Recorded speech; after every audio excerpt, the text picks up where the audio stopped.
Exercise ചെയ്യുന്ന കാര്യം എനിക്ക് അറിയില്ലായിരുന്നു. എന്റെ മോളെ ദിവസവും ഇങ്ങനെ എക്സസൈസ് ചെയ്താൽ നമ്മുടെ മനസ്സും ശരീരവും ചെറുപ്പമായി മാറും. നിനക്ക് ആഗ്രഹം ഉണ്ടെങ്കിൽ ഞാനത് പഠിപ്പിച്ചു തരാം. നിങ്ങൾ അത്ര നല്ല ഫ്രണ്ടൊന്നും അല്ല. എന്തുപറ്റി? ദേഷ്യത്തിലാണല്ലോ. എന്തെന്നാ നിങ്ങൾ എന്റെ നല്ല ഫ്രണ്ടാന്നേ പുറത്ത് എന്നെ കൊണ്ടുപോയി ചുറ്റും എന്നാ ഞാൻ വിചാരിച്ചത്. പക്ഷേ അതൊന്നും നടക്കാതെ ഈ വീടിനകത്ത് എന്നെ അടച്ചു കൂട്ടിയിരിക്കുക ഞാൻ. അതാണോ കാര്യം? നമുക്ക് പോവല്ലോ. ഇപ്പൊ തന്നെ നമ്മൾ രണ്ടുപേരും പുറത്തു പോകാൻ പോവാണ്. ശരിക്കും? നീ പെട്ടെന്ന് റെഡി ആയിട്ട് വാ. ഇപ്പൊ വരാം.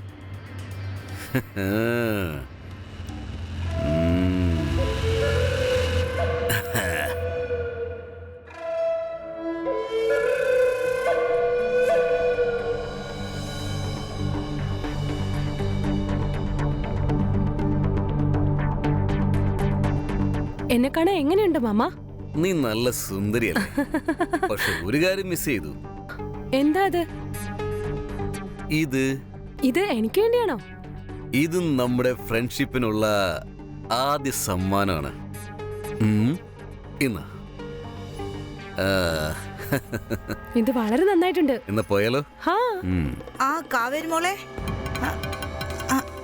നീ വെളിയിൽ പോവാൻ പോവാണോ? ഞാൻ മാർക്കറ്റിൽ പോവാണ്. അങ്ങനെ പോകുന്ന വഴിയില് ഇവളെ ഡ്രോപ്പ് ചെയ്യാന്ന് വിചാരിച്ചു. നിങ്ങളെന്തിനാ കഷ്ടപ്പെടുന്നേ? ഞാനും മാർക്കറ്റിലോട്ടാ പോകുന്നേ. മോളെ കാവേരി, നീ എന്റെ കൂടെ വന്നേക്ക്. അനുരാധ, ഇതിലെനിക്ക് ഒരു ബുദ്ധിമുട്ടും ഇല്ല. ഇവളെ ഞാൻ കൂട്ടിക്കൊണ്ടു പോയിക്കോളാം. അതിനാലല്ല, എനിക്ക് മാർക്കറ്റിൽ കുറച്ച് സാധനം വാങ്ങണം. അതുകൊണ്ട് ഞാൻ വിചാരിച്ചു.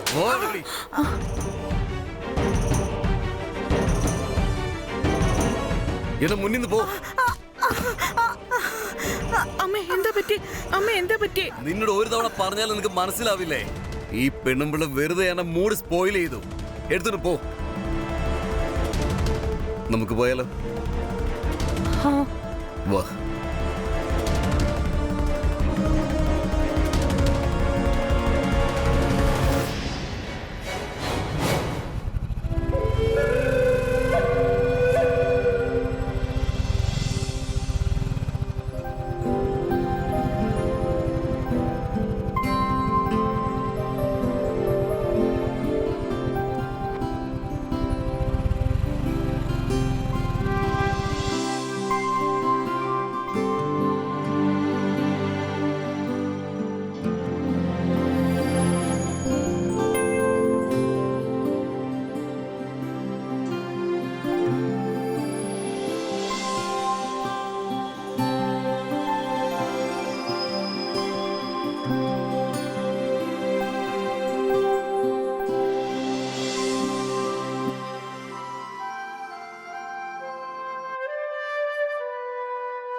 ഈ സ്ഥലം ഉണ്ടല്ലോ, ഇത് കാണാൻ നല്ല ഭംഗിയുണ്ട്.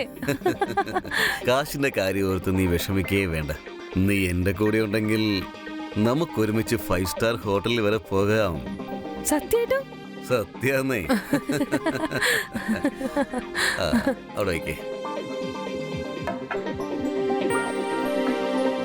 Thank you. ഞാനിതൊന്നും കുടിക്കത്തില്ല. നീ കുടിക്കില്ലേ? ഇല്ല. ഒരു പ്രാവശ്യം ഒന്ന് കുടിച്ചു നോക്ക്. ഉറപ്പായി നിനക്ക് ഇഷ്ടമാകും. നിങ്ങൾ വളരെ നല്ല ആളാച്ചാ. എന്തിനാ നീ എന്നെ ഇങ്ങനെ ദേഷ്യം പിടിപ്പിക്കുന്നേ? അതിന് ഞാൻ എന്ത് ചെയ്തു? പിന്നെ നീ എന്തിനാ എന്നെ അച്ഛന്ന് വിളിച്ചത്?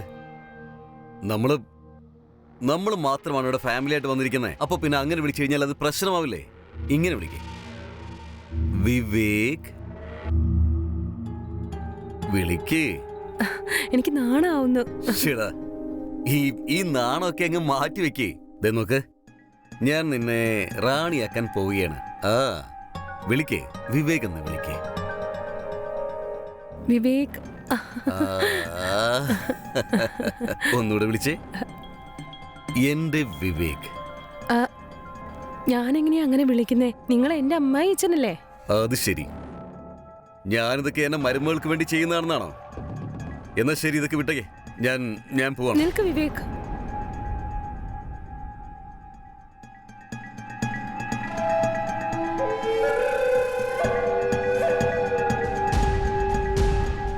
പറഞ്ഞേ, എന്റെ വിവേക്.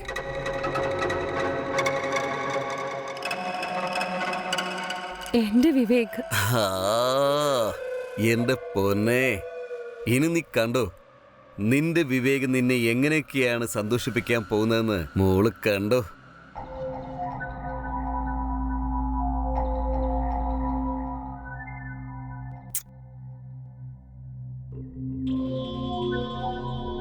കുടിക്കേ കുടിക്കേ കുടിക്കേ. ആ,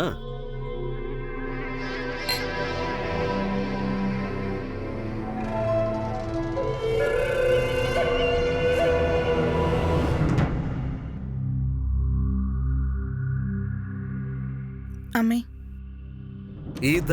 ഇതാണ് നിന്റെ കൊട്ടാരം. നീ എന്റെ റാണിയ. നിനക്കത് ഇഷ്ടപ്പെട്ടായിരുന്നോ?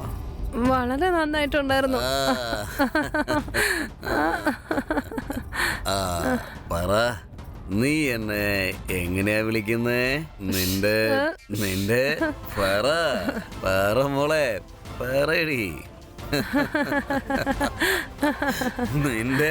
നിന്റെ വിവേക്.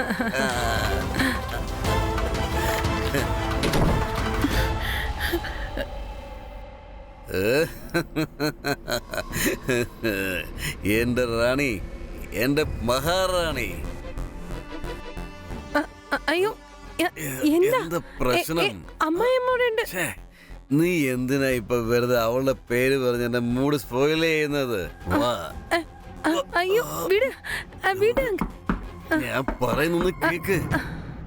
കണ്ടില്ലേ, അവളുടെ പേര് പറഞ്ഞ ഉടനെ അവളിങ്ങി വന്നു.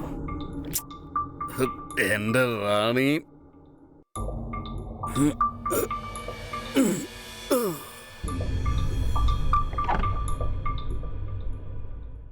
മോളെ, അങ്കിൾ ഒരുപാട് കുടിച്ചിട്ടുണ്ടെന്ന് തോന്നുന്നു. അതുകൊണ്ടാണെന്ന് തോന്നുന്നു റൂം മാറി കയറിയത്. ഞാൻ എന്റെ റൂമിലോട്ട് വിളിച്ചോണ്ട് പൊക്കോളാം. മാമ ഉറങ്ങാണ്. ശരി മോളെ, നീ എന്റെ കൂടെ വന്ന് എന്റെ റൂമിൽ ഉറങ്ങിക്കോ. ഇല്ല അമ്മേ, എനിക്ക് ഇവിടെ കിടന്നാലേ ഉറക്കം വരൂ. എന്റെ റൂമിൽ കിടക്കുന്ന എനിക്ക് ഇഷ്ടം. നിങ്ങൾ പേടിക്കാൻ. ഞാൻ ഇവിടെ. മോളെ, പറയുന്നത് കേക്ക് മോളെ. നീ എന്തിനാ ഇങ്ങനെ കഷ്ടപ്പെടുന്നേ? നീ എന്റെ കൂടെ വന്നേ, എനിക്ക് നിന്നോട് ഇച്ചിരി സംസാരിക്കണം. നിങ്ങൾക്ക് ഇത് മനസ്സിലാവുന്നില്ലേ? ഞാൻ പറഞ്ഞില്ലേ ഞാൻ വരുന്നില്ലെന്ന്. മാം പറഞ്ഞത് കറക്റ്റാ. നിങ്ങൾ വലിയൊരു തലവേദനയാണ്. കാവേരി, നീ എന്തൊക്കെയാ പറയുന്നത്? അമ്മയോട് എങ്ങനെ മര്യാദയോട് സംസാരിക്കണം അറിയില്ലേ നിനക്ക്? ചേച്ചി, നിങ്ങൾ എന്നോട് സംസാരിക്കാതെ ഇരിക്കുന്നതായിരിക്കും നിങ്ങൾക്ക് നല്ലത്. മാമൻ എപ്പോഴും നിങ്ങളുടെ റൂമിലല്ലേ വരുന്നത്, പക്ഷെ ഇപ്പൊ വരുന്നില്ല. അതുകൊണ്ട് നിങ്ങൾക്ക് അസൂയാണോ? കാവേരി,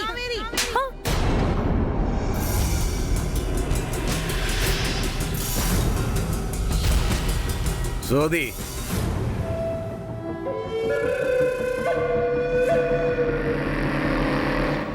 നിനക്ക് കാവേരിയുടെ മേൽ കൈവയ്ക്കാൻ മാത്രം ധൈര്യമായോ? വിടാനല്ലേ പറഞ്ഞ? എന്തിനാ അവളെ വിടുന്നത്? അവൾ അടിച്ചത് എനിക്ക് നന്നായിട്ട് വേദനിക്കുന്നുണ്ട്. കാവേരി, നീ അവളെ അടിച്ചു അല്ലേ? ഇപ്പൊ ഈ വീട്ടിൽ നിന്ന് ഇറങ്ങിക്കണം. നിങ്ങൾ എന്താ പറഞ്ഞേ? നിനക്ക് വീണ്ടും എന്നെ നടി വേണോ? പുറകോട്ട് മാറി നിൽക്കേ. കാവേരി, അടിക്കുവേ.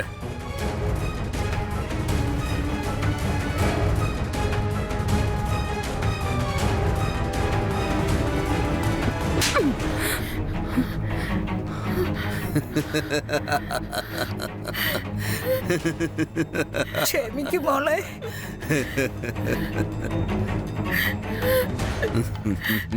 സ്വാതി, സ്വാതി മോളെ,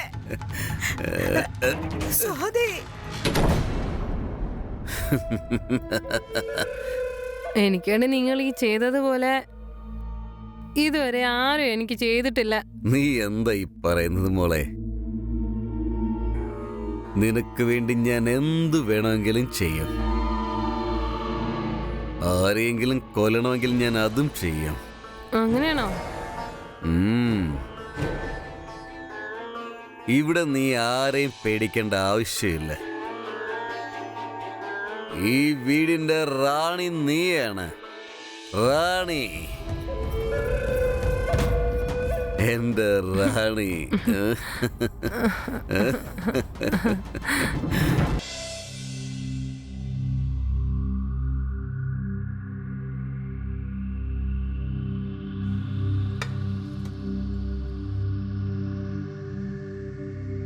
അമ്മേ, അച്ഛനെയും കാവേരിയും കാണുന്നില്ലല്ലോ. അവർ രണ്ടുപേരും വെളിയിൽ പോയിരിക്കുക. അവർക്ക് രണ്ടുപേർക്കുമുള്ള ബന്ധം പോകെ പോകെ അധികമായിക്കൊണ്ടിരിക്കുക. അമ്മേ, എത്ര നാൾ ഇതെല്ലാം കണ്ടില്ലെന്ന് നടിച്ച് അമ്മ സഹിച്ച് ജീവിക്കും? എത്ര നാള്? അമ്മയ്ക്ക് ഓർമ്മയുണ്ടോ, ഞാൻ ഈ വീട്ടിൽ കല്യാണം കഴിഞ്ഞ് വന്നപ്പോ അച്ഛൻ എന്നെ ഇങ്ങനെയെല്ലാം തൊടാൻ ശ്രമിച്ചുകൊണ്ടേയിരുന്നു എന്നുള്ളതെല്ലാം. എൻ്റെ അടുത്ത് മോശമായി പെരുമാറിയിരുന്നത്. എന്നിട്ട് അമ്മ ആ സമയത്തൊന്നും പറഞ്ഞില്ല, ഒന്നും കണ്ടില്ലെന്ന് വിചാരിച്ചുകൊണ്ട് നടന്നു. ഇതെല്ലാം കാണണമെന്ന് എന്റെ തലയിൽ എഴുത്താ. ഞാൻ സഹിച്ചല്ലേ പറ്റൂ. ഇല്ലമ്മേ, ഇല്ല, എനിക്കിനി ഇതൊന്നും സഹിക്കാൻ വയ്യ. അമ്മേ, നമ്മൾ എന്തെങ്കിലും ഒന്ന് ചെയ്തേ പറ്റുള്ളൂ. അമ്മേ, നമ്മൾ ഇതിനെതിരെ പോരാടിയേ പറ്റൂ. ഇല്ല മോളെ, ഇല്ല, അങ്ങനെയൊന്നും നീ ചെയ്യരുതേ. ഞാനും ഒരു പ്രാവശ്യം ഇദ്ദേഹത്തിനോട് വഴക്കുണ്ടാക്കി തെറ്റ് ചെയ്തു. നിനക്കറിയാമോ? അതുകൊണ്ട് അയാൾ എന്നെ എന്ത് ചെയ്തെന്നറിയാമോ? ഒരു ചുറ്റിക എടുത്ത് അടിച്ച് എന്റെ കാലിനെ അവർ ഒടിച്ചു കളഞ്ഞു. വേണ്ട മോളെ, എനിക്കതിനുള്ള ധൈര്യമൊന്നുമില്ല. അവർ നമ്മളെ കൊന്നുകളയും. അമ്മ എന്നെ വിശ്വാസം അർപ്പിക്ക. ഞാനിതെല്ലാം ശരിയാക്കാം അമ്മേ. നീ എന്ത് ചെയ്യും മോളെ? അമ്മ, ഞാൻ എന്തെങ്കിലും ഒന്ന് ചെയ്യാം. അമ്മ എൻ്റെ കൂടെ നിന്നാ മതി. ഞാൻ പറയുന്നത് പോലെയെല്ലാം അമ്മ അതുപോലെ തന്നെ ചെയ്താൽ മതി. നമുക്കിതെല്ലാം ശരിയാക്കാൻ പറ്റും അമ്മേ.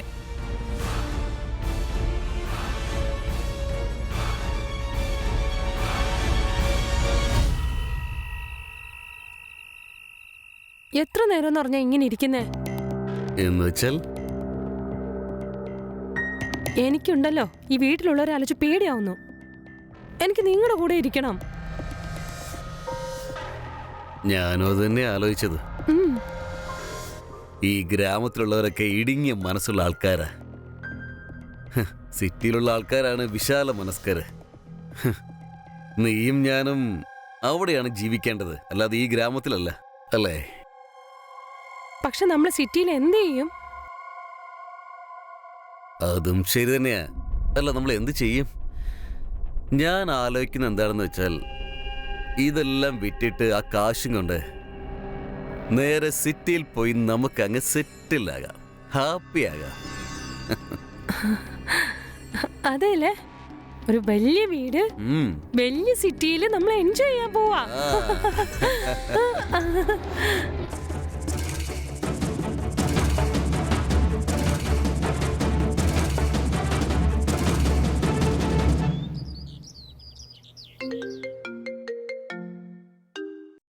ആ മോളെ പറയേ. എനിക്ക് നിങ്ങളോട് സംസാരിക്കുന്നത് ഇഷ്ടമല്ല. ശരി, എന്തിനാ ദേഷ്യപ്പെടുന്നത്? എന്തിനാ എന്നെ വിട്ടിട്ട് പോയത്? ആഗ്രഹം ഉണ്ടായിട്ടല്ല, പക്ഷേ എനിക്ക് കുറച്ച് ടൈറ്റായിട്ട് ജോലി ഉണ്ടായിരുന്നു. അതൊക്കെ പോട്ടെ, ഒരു കാര്യം പറയേ, സിറ്റിയിൽ വലിയൊരു വീട് വേണോ വേണ്ടയോ? നിങ്ങൾ അതിനുള്ള ഏർപ്പാടാണോ ചെയ്യുന്നത്?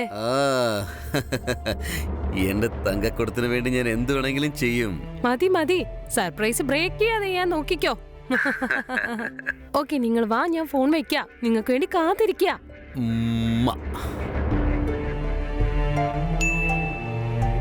മെസ്സേജോ?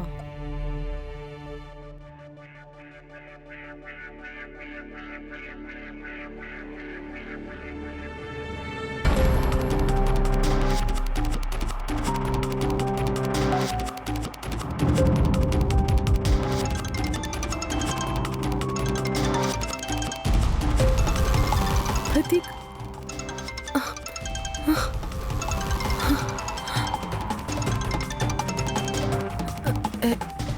ഹലോ. ഞാൻ നിന്റെ വീഡിയോ കണ്ടു. ഞാൻ നിന്നെ വീട്ടിൽ വിട്ടിരിക്കാൻ പാടില്ലായിരുന്നു. ഇല്ല, ഇതില് എന്റെ ഒരു തെറ്റും ഇല്ല. അത് ജസ്റ്റ് നീ ഒരുപാട് ഭംഗിയാ. ഞാൻ എന്ത് പറയാനാ? ആ അതെ, ഞാൻ ഇപ്പോഴാണ് നമ്മുടെ കല്യാണ വീഡിയോ കണ്ടത്. കാവേരി, നിന്നെ ഞാൻ ഒരുപാട് മിസ് ചെയ്യുന്നു. ഞാനും നിങ്ങളെ ഒരുപാട് മിസ് ചെയ്യുന്നുണ്ട്. ശരി, ഞാനിപ്പോ ഫോൺ വെക്കുക, കുറച്ച് ജോലിയുണ്ട്, ഞാൻ പിന്നെ വിളിക്കാം. സൂക്ഷിച്ചിരിക്കണേ കാവേരി.